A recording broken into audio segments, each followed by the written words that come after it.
Good evening. I think you had the numbers. Welcome to the Oshkosh Advisory Parks Board on July 9th, 2018. Just a few housekeeping. Please silence your cell phones. If there's any public comment, do so 3 to 5 minutes. State your name and address. And would you like to do the introductions? Yes. We do have 2 new board members starting this evening. First one is, I don't know what's on the agenda, but I'm going to jump to Lester first. I don't know how many were on the board when Lester was actually a leadership Oshkosh adjunct member. 3 years? Yeah, that's a while ago. 4 years ago? So Lester continued to be interested. I'll let him talk about why he's interested in the Parks Board and what he does, I guess. Well, just because I like working with Ray so much. It's a pleasure. Working at the YMCA for the years that I have, I've noticed a lot of things in our Parks Department and how we do things with our parks, and I just want to be a part of that, of solving problems and working for our community to have beautiful parks that everybody gets to use, so. Welcome. And then the next one is Devin Hudek. Yep. Okay, I didn't even ask for your last name, but Devin, same thing. Devin actually just graduated from Leadership Oshkosh and showed an interest in joining the board as well, so. Yeah, so I work at ARC Contracting in Neenah. I'm not from Oshkosh, so I just recently purchased a house and wanted to get involved in the community. I'm going to be here for a while, so I wanted to get involved and see what's going on. Yep. Good. Welcome. Welcome. Great. With that, roll call. Davis. Here. Dirth. Here. Royal. Here. Herman. Here. Hudick. Here. Kaufman. Here. Miller. Millet. Here. Schusler. All right. Any comments, changes to the May 14th minutes? I'll make a motion to approve minutes as mailed out. I'll second. All in favor? Aye. Opposed? All right. Any citizen statements? Pretty empty tonight. New business, review and recommend Rouge Park Master Plan. Right? Thanks. In your packet, you should have received the final draft or the most recent draft of the Rouge Park Master Plan. As John with Rettler is here again, I'm going to let him present it, but we have gone through a number of public input meetings. At the May Parks Board meeting, this board gave some input into some revisions, and I believe John has taken all of that information into consideration. So we are looking for a recommendation from the board this evening if you are good with the plan after John goes through this. What we would do from here is take it to the Plan Commission and then the Common Council for final adoption. Again, it's simply a master plan for future planning of the park site, things that will eventually be programmed into our capital improvement plan. As you recall, when we just recently reviewed the CIP, we have a placeholder, I think 4 or 5 years out, just for some potential improvements to take place out there. So now that we have some more specifics on cost estimates, we would next year start bringing forward some potential projects in addition to all the other projects we have throughout the park. So John, if you want to take it away. Just check with Steve. You have the, that, yes. Thank you very much.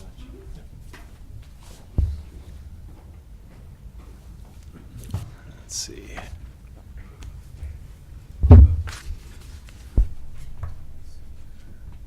Let's get to full page mode. Oh, this will work. This is fine. Stacy, do you know where the control? Oh, here's Zoom.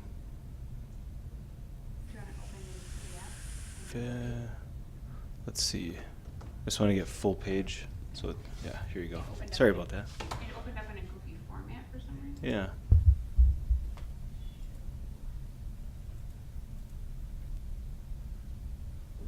It's the, put that aside. And That works better for you? yes, thank you very much. Okay.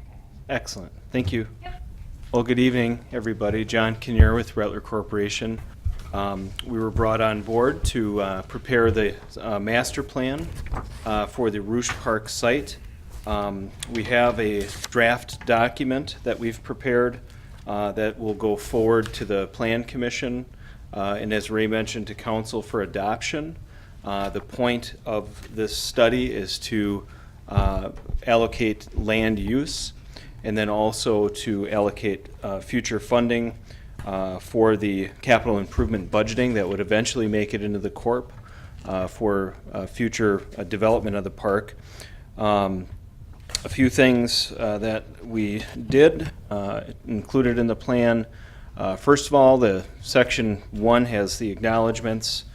We even have the 2 new board members in the list within the book. Section 1 provides an executive summary of the study, site analysis looking at the site, the needs assessment, which has the data, references the data from the public input meetings, and then the final concept plan is included along with a cost overview. And we included appendices with a detailed cost estimate and public input meeting notices, just some record, and the park amenities that are included. So in the study, we have the existing site. The existing site along with the wetlands that were delineated in green, the waterway, Sawyer Creek that runs adjacent to and through the park. So that's included in the beginning of the site analysis. The site, we found that with the history, we put the history of when it became part of the city's property, dedicated to the city in 1998. Including the address 3200 20th Avenue. The park itself is 43 acres, 17 of which we have identified preliminarily as wetlands on the site. It's about 2,600 linear feet of trails out on the site. Surrounding land is generally residential or planned residential at this point in time. This is an area of the city that is growing. The study references and includes the surrounding zoning. The property itself is institutional, public institutional land. So we do get into that in the master plan document as well. The site is generally flat, about a 1% slope down to Sawyer Creek in general. So that all that information was used into how we could utilize the park and guided us into the uses and development of the park. We also looked at user input and neighborhood input. We had 3 public input meetings, February 14th, March 22nd, and April 25th. There was some staff dialogue at that time as well to discuss operations, current operations of the trail, of the cleanup of invasive species that has already begun, and then also programming for future use. Staff also put out an online survey for the neighborhood to get some responses as well to help guide the conceptual development of the property. And then there was additional opportunities at the May 14th Advisory Parks Board meeting and then today as well, which I don't think we'll have too much more input tonight just looking around. And then from here, we've developed the preferred concept plan. So some of the major items we looked at a couple larger items for addition in the plan, exercise equipment and lighting. The exercise equipment is about 50-50, and that eventually did get removed from the plan based on direction from the committee. And then lighting in the park, the online results and some of the public comment at the last Advisory Parks Board meeting, there were favorable for trail lighting. So the final components of the plan was existing trail improvement. We maintained mowed edge on 10 foot of each side of the trail, adding trail markers that display 10th mile distances. The wayfinding signage, we added that to the plan. Trailheads, and then shielded trail lighting, residential vegetative buffering, and that means several different things, either new plantings, but mainly invasive species control and removal, and fostering the native plant material that's out there to grow and encourage that to grow along Sawyer Creek. And that's a nice natural buffer between a lot of the residential areas and the parkland itself. And then additional trails. We have a series of bridges and boardwalks identified, and those are identified in the cost as well, that go through the park to transact the wetlands that are in place. So, and also cross Sawyer Creek at the western side of the site. So the existing trails, this is a copy of the final concept rendering. We have the trail connections through the neighborhoods, down into Traeger trail connection, the existing trail that comes in and terminates here currently. It also goes to the north through the easement connection. And then we identified future trail connections through some boardwalk connections through the wetlands. And there's additional boardwalk connections, future connections possibly to Traeger with discussion with the school district, of course. And then many future connection opportunities for the neighboring community as that develops and grows to become part of the network of trails and have access to the park. There'd be a bridge crossing, as I mentioned, here to get north and south and make that connection. Was it not in your packet? Oh, I'm sorry, yeah. On that boardwalk, Yeah. how high are you anticipating that? The boardwalk itself, in the wetland areas, Yeah. that would be, generally it's about 18 inches with construction, just to have the joists and beam crossings, and as low as possible, it'd just be on feet. Wouldn't be elevated. The only place where we'd be required to elevate that and have railing, Steve, would be at the crossing here. When we do cross Sawyer Creek at the west, we do need 3 foot of clearance to cross a navigable waterway Right. with the DNR. So that's the only place where we'd elevate, cross, have railing, and then get back down to grade as soon as possible. So we have more of this open boardwalk look that you can see here. That's the idea. And there is a photo, excuse me, of the boardwalk itself. Let me see if it's in this presentation. I guess the only reason I asked Yeah. that question is because with all the wetlands and Sawyer Creek's known to be a flooding stream. Right. I don't want to stick a ton of money in a park that's going to be underwater half the Right. time. So the great thing that we do have is the flood data. We Right. have the high water elevations, so we can plan to not have snags. And if we do have high water elevations, that we leave a little bit of freeboard in there for floating items to get under there. The bridge itself would be the only area, really the only area that we have exposed to that condition as well. Most of the boardwalks are internal to the site, giving us that crossing and access to this larger open portion here to the south in the west of the site. So there really is that one structure, but we do have a lot of good data. When we do get into final design, we can look at those flood elevations, make sure that we're accommodating a little bit of freeboard. You know, if something like a tree or something like that's washing down, that may get snagged. but Yeah. could be maintained without causing too much trouble.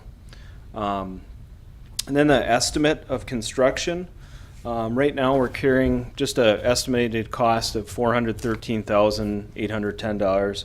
What's included in that, of the trails that we're adding, there's the earthwork and demolition, basically the vegetation removal and earthwork of that 10-foot wide trail and blending into the natural landscape around.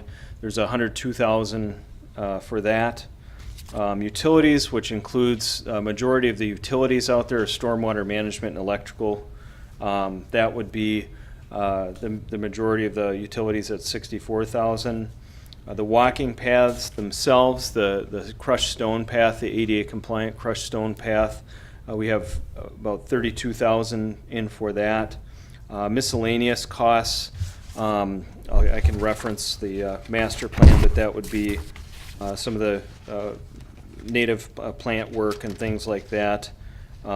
Pedestrian lighting, trail markers. We have the boardwalks in that as well, and the bridge. So there's all the structures, the non-earthwork items included in that. So, excuse me, as I mentioned, the plan itself has a very detailed cost estimate, line item cost estimate here that can be used to prioritize and develop the capital improvement budgeting, and also help guide the phasing of the project as well, so if that should be desired. So the construction items, contingencies, other services included, carrying again about $415,000 just to round up for the development, all complete development of the park, all in. This is the photometrics we added just to show you the photometrics for the Phillips luminary. That's what we conceptually have in plan. You can see its footprint on the trails. That's what's carried through here, these yellow dots. That's the blow up of it right here. So that's the extent of the illumination. Gives you good point-to-point coverage. As we develop this through final design in the future, that will be determined. Spacing, heights, everything like that will be determined in the future. Just wanted to show you an example of that. So with that, we conclude the master plan report. And again, there's the appendices showing the detailed cost estimates, the more detailed user input, and then again concluding with the master plan that you see here. So I'll kick it back to Ray or open it up for any questions that the committee may have. One question I would have is with the boardwalk going through one of the wetlands, is there anybody discussion with the DNR as far as disturbing wetlands, Yeah. permitting? Yeah, so a couple ways to do it. You can do a helical pier system or a driven pier system where you don't disturb the wetlands. They don't consider that disturbing of wetlands. We've done that very successfully for park districts throughout the state of Wisconsin, school districts as well. That's a preferred method. Otherwise, if you are augering or putting feet down, each footprint and each auger hole counts as however many square feet of disturbance. So you add that up and mitigate accordingly. Up to 10,000 square feet, to the best of my recollection. I think you can go up to 10,000 square feet before you need to get into a general permit. And even then, there's proper permitting that shouldn't be a hang-up with getting the project to move forward. But there are the less invasive methods of driving piers into the wetlands themselves and then putting the beam structure on top of that. John, I just wanted to make note for the board and the community that somehow the final rendering was not included in their packet. We'll make sure that's obviously included in the Okay. final document. Okay. And then I wanted to talk a little bit, I know there was a lot of discussion about lighting and what type of light. As we talked about this final document, we're showing a sample of some of the lights that we have, or our typical lights that have been going in the parks. Right. But we didn't want to show information that might not be pertinent because these lights might not be available in 3 or 5 or 10 years, whenever this might take place. Right. So it's really, again, conceptual, saying we want lighting, we want it to be downward focusing and be shielded, but we didn't want to have additional information in this document that, again, it could be outdated in a couple of years. So just wanted to let you know that we did discuss that as well. I thought it was appropriate that you used a winter picture for that too, and it's 90 degrees out today. Isn't that nice? Yeah. Yeah. It's like free air conditioning. Yeah. Yeah. Yeah. But Would these, just in concept, because you were involved with the county park relighting and all that, would that be a lot of that type of lighting, LED lighting that would be? focused. Just thinking for yeah. the group, that Yeah. if they want to go look at some of that type of lighting, 2 years ago, I think it was, when the county put in all new lighting in the county park, they Yeah. used this type of, That's the scale Yeah. that we've been talking about. Just if the committee wants to get a feel. Yeah, a feel for- what we're talking about in terms of scale. You can look at the street lights and say, that's a very different scale than the Right. pedestrian scale that we're talking about. Winnebago County would be a good example Yeah. of that. that's what I was thinking. And then looking at the style of light, if it's still available, the custom style for Oshkosh and the city parks that do have that style of light. So combine the two together, and that's generally the concept that we'll be looking at in the future. Well, as a council rep to the Parks Board, I guess I would just want to make a couple of comments. I think that, one, it's very well done, and I really appreciate the amount of public meetings and input, because we hear that quite often sometimes in some of our other things. And I think it's, having heard from the citizens and their concerns, I think, I can't speak of my other fellow council members, but I'll be supporting it when it does come in front of the council. Because I think it's a growing area of the city also, and I think it's important to have park and rec areas all over the city. So I think it's a good expansion to the west for our parks. So I'll be supporting it when it comes forward. And that was something we looked at with planning staff as well, the future growth, some of the plans that are coming in that played a large factor into where those arrows are pointing and the purpose they'll serve in the future, just to think ahead and acknowledge that future growth that's occurring on the west side. And Especially at Casey Trail, because in fact, tomorrow night's council meeting, we have a couple things on the agenda approving more development in the Casey Meadows area, which is all out in that area, so. Okay. Anybody else? Otherwise, thank you very much, and we look forward to getting this finalized. After it's adopted, we'll get final copies to Ray to have on file with the city. Thank you. Any other questions, comments, thoughts? Anyone opposed to recommending this going forward?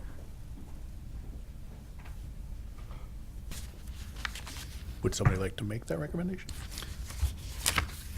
Well, I will make the recommendation. Can I motion to approve the Roush Park Master Plan as laid out for us? Second. Roll call Davis, Aye.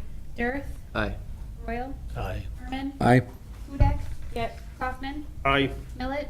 Aye. Motion approved, 7-0. Right.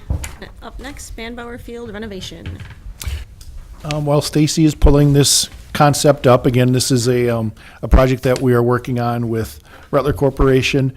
As part of our CIP for this year, we had dollars available for us to renovate Spanbauer Field, which is formerly known as Northside Lighted, or for you, the people that used to play there. Used to be the premier, Southside Lighted, did I say, hopefully? Used to be the premier field for the adults, and with all the bats and ball technology and not being able to utilize this any longer for men's or co-ed, I think right now it's primarily used by the women's league, and we've been putting actually a lot more youth leagues down on this field. What we are going to be doing is transitioning this field into a strictly youth ball field. One being, again, the technology of the equipment that the adults have. Two, the number of adult teams through the adult softball leagues here in the city have been going down drastically. And we do need more youth fields. So we thought this would be an opportunity to offer another youth field. I'm going to have John, because you're familiar, if you just want to come up and talk about some of the improvements that we're working on, and as long as you're here. And we have met with some of our internal staff members from other departments to get their input on this. John and Chad and I met this afternoon to start finalizing some of these.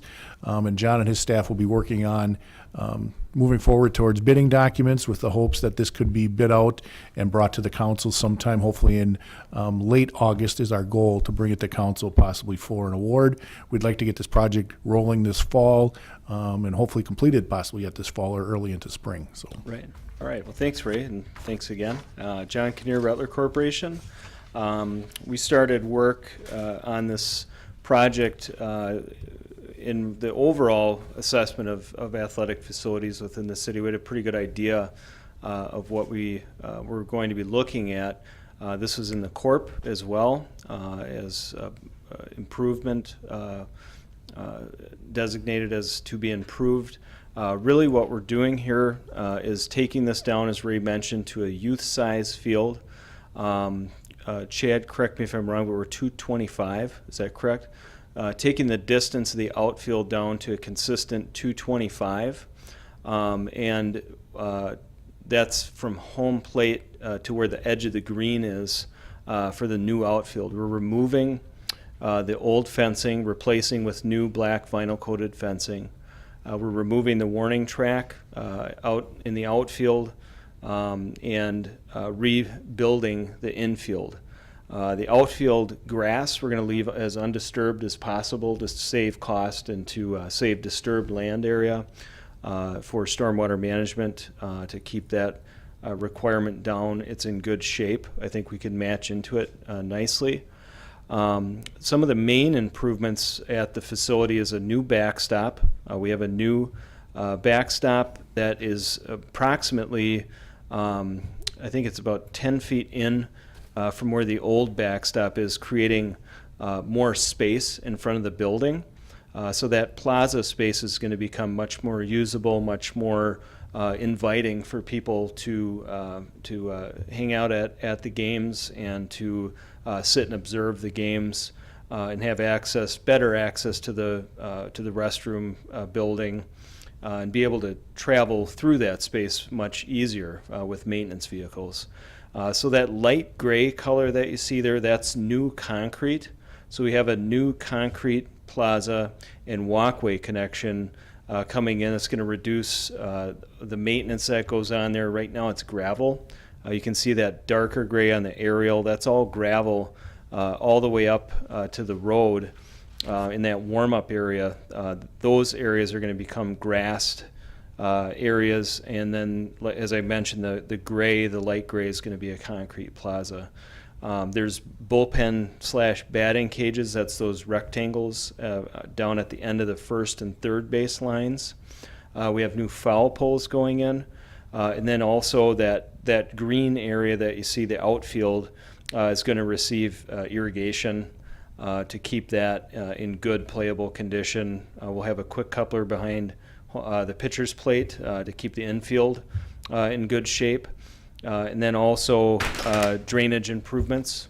So there will be some stormwater improvement here with under drain and connections down the third baseline to the existing storm infrastructure out in 6th. So that is generally the improvement schedule here for the field. You want to talk about the fence on right field yet? That will still have higher. We're still elevating that.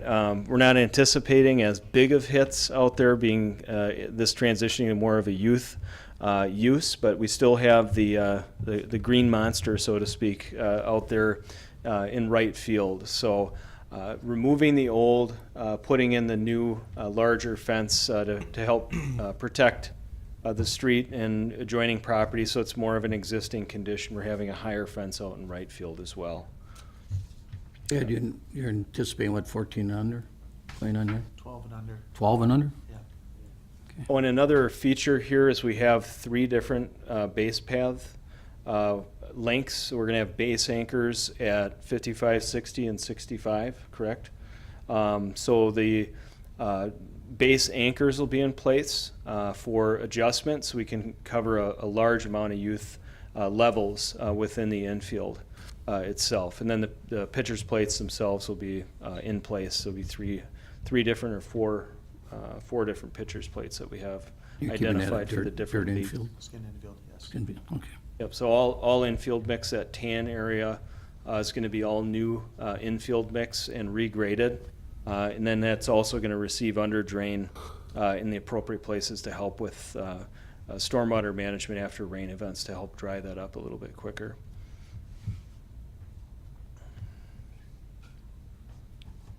Questions? Is anything special going to be in the outfield? Is just going to be grass? That's just what the plan is? Okay. Yes. Any other trees or additions like that? We can look at that down the road, because right now we're going to be using, the existing lights are staying there, the lights and light Right. poles, and we're going to refocus those. But we are talking about doing some other possible enhancements up by where it says park sign. Right now it's used for some parking at times based on the youth or the use of the field. So we're going to kind of wait and see what the use is like, and then we can maybe look at some potential landscaping and removing some of that parking potentially. Mm-hmm. But I think it's another nice improvement to one of the youth fields that we desperately need Lester, from being with the YMCA and one of the bigger users of our fields, can attest to that, and so can Amy with her experience with the girls' fast pitch. We are meeting with a number of groups to help look at some funding, not only for this facility, but also, as you recall, Rainbow Park. I had a meeting today with Sid Supley and some other individuals that are expressing some interest in improving those. Chad might talk about it later, but the Tech Miller Field, we are on schedule to have that renovated in the next couple of weeks. So we could have potentially 3 new fields within the city for use next year, which will be very nice to have. But for this one, we just wanted to give you an update, let the community know again, too, that we are going to be transferring from an adult field to a youth field, and let the board know as well if you have any questions. But right now, it's just an FYI for you as we move forward into the design phase. Thank you. Yeah. How much more time frame as far as the field being used this year yet? I noticed the other day I was driving past the fence, actually looked like it was in pretty bad condition, especially along it's leaning pretty good in August.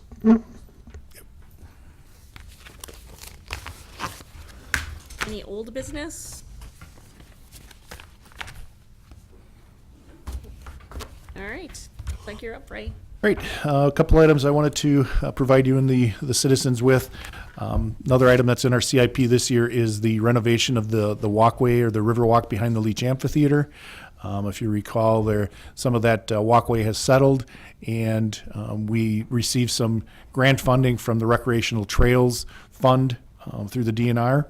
I am working to get that design rolling, and our intent is to get that bid out here over the late summer, and once Waterfest and the busy season down there is completed, we'll go in and remove the settled concrete area and then replace with new. And what we're going to try to, not try to do, but we're going to do is what we've been doing along the other Riverwalk sections, is actually putting the concrete onto the back of the seawall, basically, so that that concrete can't settle behind the seawall. So there'll be basically an L bracket that the concrete sits on as well. So we'll be working on that. The Tuesday concert series, sponsored by Verve, starts tomorrow evening. It's a free concert series. Star 69 is the band that kicks it off tomorrow night. I think Jenny did a great job getting some pretty neat bands for the area and for the venue. So that'll be going on for the next 6 Tuesdays. I believe 6:30. There's some family activities that kick off at about 5:30. So food trucks. The food trucks went over well last year, so we'll have a number of food trucks down there. So please feel free to stop out and enjoy some free good music. We have started our budget process for the city for 2019. We had a strategic planning session a couple weeks back with the Common Council and department heads. We have another strategic planning session next week, again with the Common Council. And we roll right into the budget for 2019. That's scheduled to come out from our finance department, I believe, the 3rd week of July. We are scheduled to have our department budgets turned in by the 2nd or the 3rd week of August. So we're staying busy getting prepared for that. And as well as South Park project, give you an update on that. It is, the project is roughly 3 weeks behind. Drove down there today. They are asphalting the paths, so it's actually starting to look like a park again. But I would say there's probably 2 to 3 weeks yet of restoration and other number of punch list items that need to take place. The parking lot around Shelter 1 is completed. They have some restoration that they need to redo around there. But for the most part, around the parking lot is probably 80% completed, with some final restoration to be completed. So the lagoon work is finishing up. I would expect that the fencing is going to be not completely staying up in that area, but I think until we get the turf established, we want to try to keep the public off as much as we can. So we may open up some of the trails, but have the fencing to keep people off the turf area, because it's pretty difficult right now to grow turf anyways. Also part of this time of the year, we start our performance evaluations for our employees. Those need to be completed here by end of July into August. So all of our supervisory staff and myself are working on starting our performance evaluations as well. So I think that touches a lot on the events that I have going on, and not yet, but thanks. So any questions or anything on projects that Chad or I, if anything comes up? All right. Chad?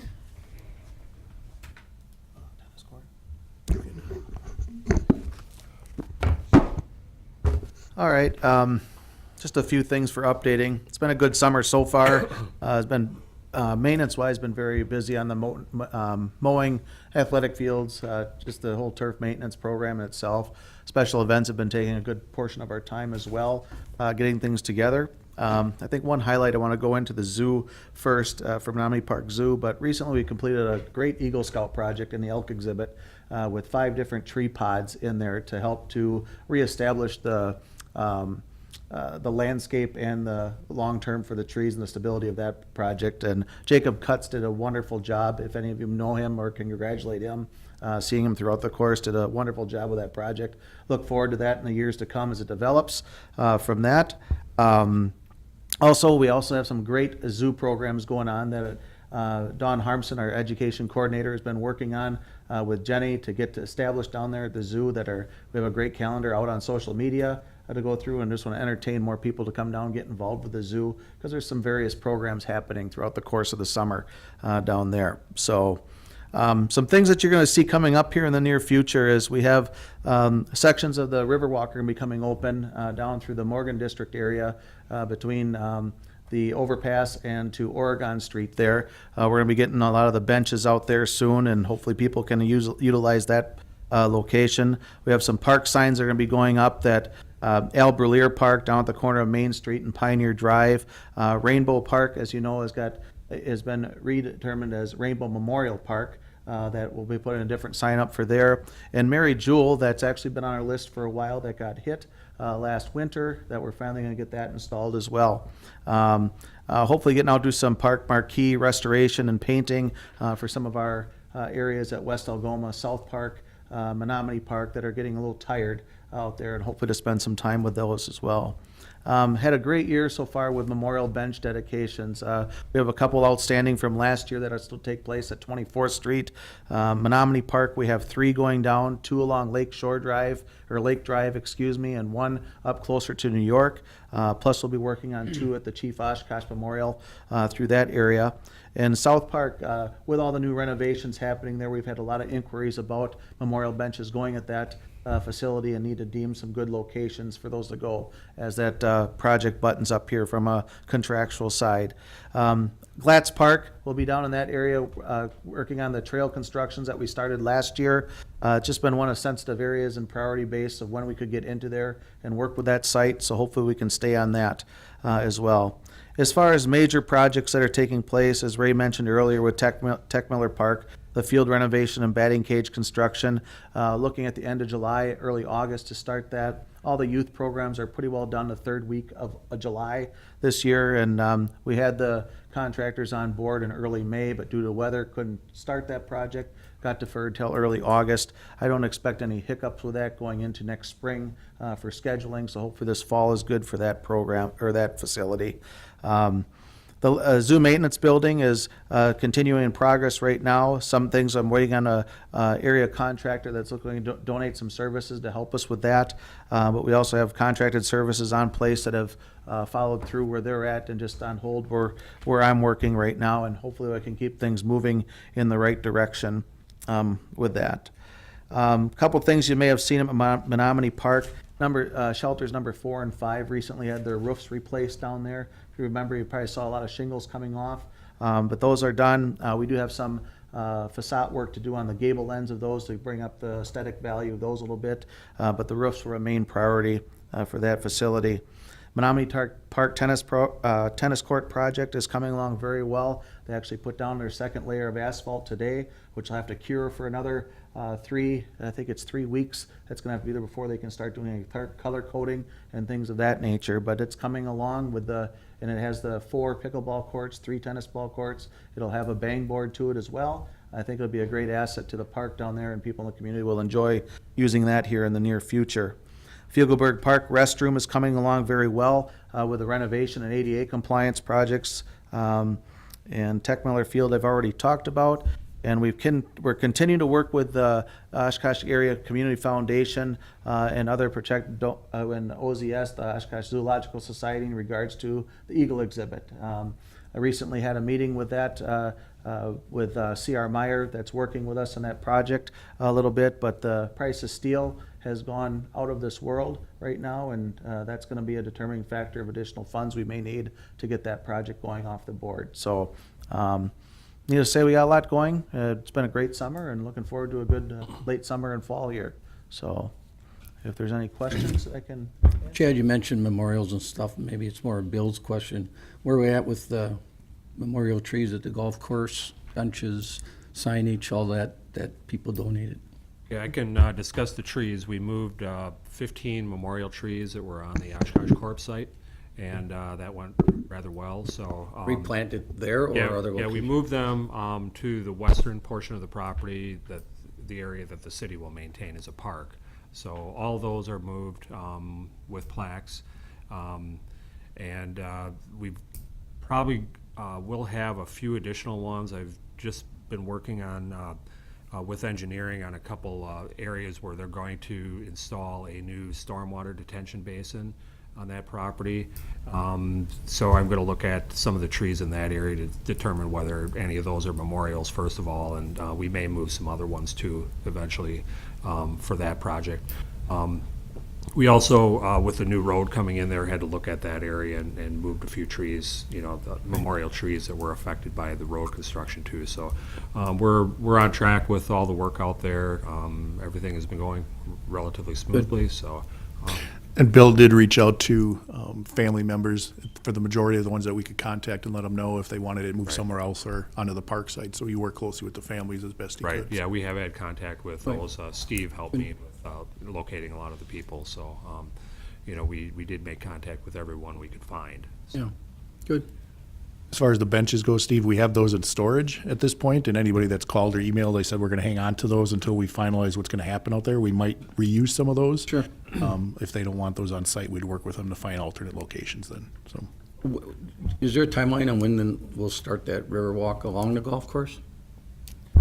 We're waiting to hear on the grant that we applied for, and I would expect, typically, I think by September, we would normally hear about that. I believe it's planned for construction, possibly starting next year. I don't know if it's this fall or not. Is that going to fall under your budget, or is that going to be under economic development? Not determined yet. Well, no, we work with them on it. It's in one of their CIP request items, though. Okay.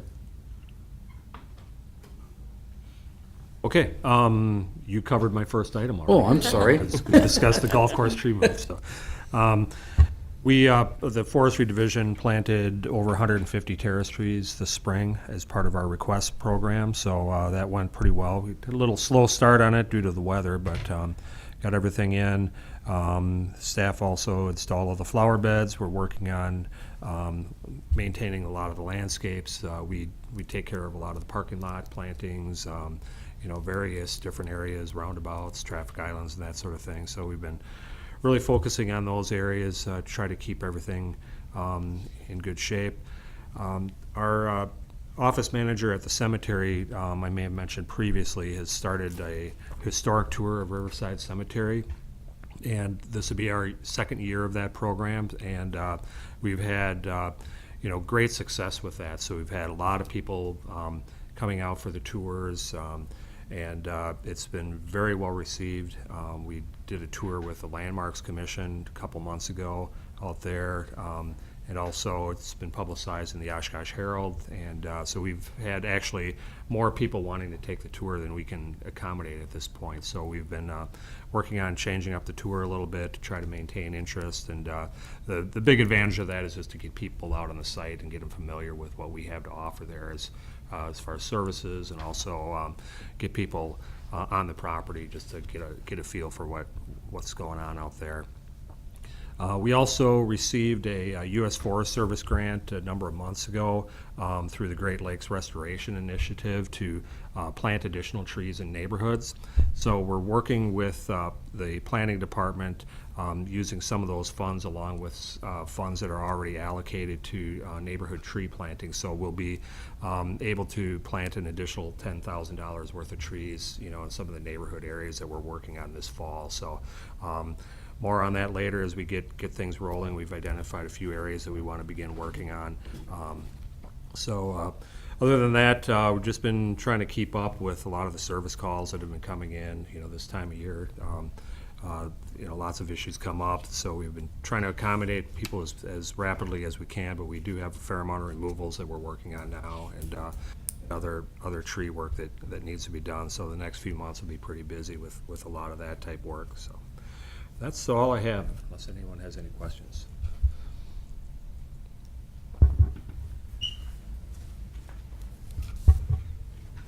Anyone else have any questions, comments, other business? All right, well, I think that's a wrap. All in favor of adjournment? You make a motion? Yeah. A motion? Make a motion to adjourn. I make a motion. Second. All right, all in favor? Aye.